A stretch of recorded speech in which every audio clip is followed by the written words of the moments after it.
Je začátek roku a všechny firmy, nejenom ty technický, řeší, jak letos dělat marketing.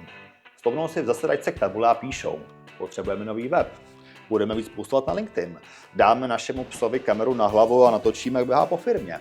Jenže tohle není marketingový plán, to je seznam úkolů vycházející z toho plánu a strategie. Jak ji tedy rychle připravit? V tomhle prvním videu roku vám ukážu, jak k plánování marketingu přistoupit tak, abyste se tenhle rok posunuli a dosáhli cílů, s kterými budete vy i vaši nadřízení spokojení.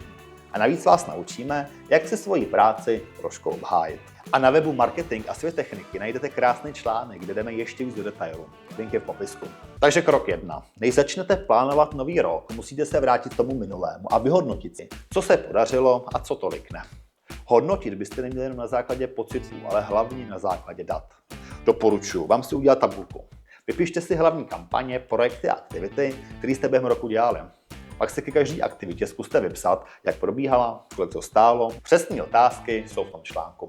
S tabulkou můžete dál pracovat ještě třeba tak, že si barvami, zelenou, žlutou a červenou, označíte, které aktivity fungují, na kterými je potřeba se zamyslet nebo na nich ještě pracovat a který se prostě nevyplatí. Od této jednoduché analýzy se jednoduše odrazíte na začátku samotného plánování nového roku.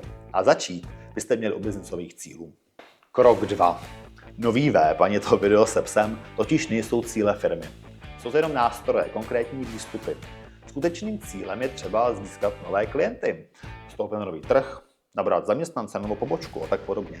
Marketing firmy má těmhle cílům sloužit. V tu chvíli si na papír definujeme základní strategii. Ta odpovídá na jednoduché otázky typu: koho oslovujeme, jak chceme být vnímaný, čím se odlišujeme od ostatních a jaká je naše cesta zákazníka. Třetím krokem pro posun od zastřešující strategie k detailu konkrétních aktivit je výběr vhodných platform.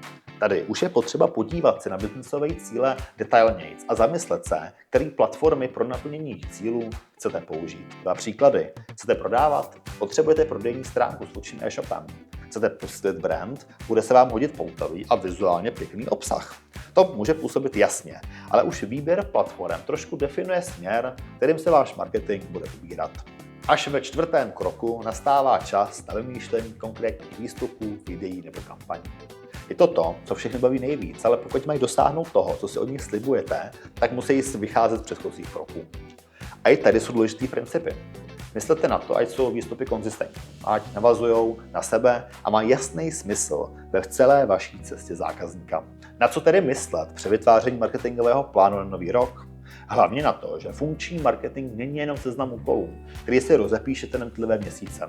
Je to propojený systém, který podporuje směr firmy. Když plánujete z nadhledu, jednotlivé aktivity jsou propojené a každá z nich má svůj smysl tak, že se vám lípe dělají správné rozhodnutí. Marketing a jeho výsledky se snad vyhodnocují. A hlavně, když někdo se zeptá nebo dokonce zpochybní vaši práci, vždycky víte a snadno vysvětlíte, proč to děláte. Stáhněte si celý článek na magazínu Marketing a svět techniky a budete mít konkrétní návod, jak marketingový plán udělat. Takže díky a příště na viděnou.